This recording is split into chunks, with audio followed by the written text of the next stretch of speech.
Finally दोस्तों फिर मैं शुभ हूँ भोजपुरी के दबंग स्टार खेसारी लाल यादव का जानकारी लेकर। मैं श्रवण कुमार, जो मेरे चैनल को नहीं सब्सक्राइब नहीं करें सब्सक्राइब करें। भोजपुरी का हर एक खबर सबसे पहले मेरे चैनल से आता है। जी हाँ दोस्तों, बिना देर के वीडियो को शुरू करते हैं। भोजपुरी के दबंग स्टार खेसारी लाल यादव का एक बहुत ही ब्लास्ट सॉन्ग लगन स्पेशल अन्नपूर्णा फिल्म के यूट्यूब चैनल से मैं सुबह बताया था खेसारी लाल यादव का पोस्टर आने वाला है।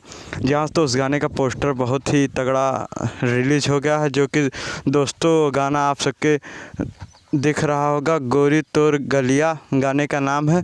यहाँ से उस गाने के खेसारी लाल यादव, सपना चौहान देखने वाली हैं और गाना गाए हैं खेसारी लाल यादव, खुशी कक्कर, जो कि बहुत ही तगड़ा सॉन्ग होने वाला है दोस्तों। जी हाँ दोस्तों, आप सबको मैं एक जानकारी दे देना चाहता हूँ। उस गाने को लिखे हैं अखिलेश कश्यप और म्यूजिक दिए हैं आर्या शर्मा, जो कि बहुत ही ब्लास्ट का सॉन्ग होने वाला दोस्तों, जो कि रिलीज होती ही बवाल धमाल मचाना शुरू कर देगा, जो कि कल सुबह आप सबके बीच में 6:45 पे गाने को रिलीज़ कर दिया जाएगा। जी हाँ दोस्तों, आप सबको मिलूंगा नई वीडियो के साथ। तब तक चैनल को सब्सक्राइब नहीं करें सब्सक्राइब करें। तब तक चलते हैं दोस्तों, मिलेंगे नई वीडियो के साथ। धन्यवाद।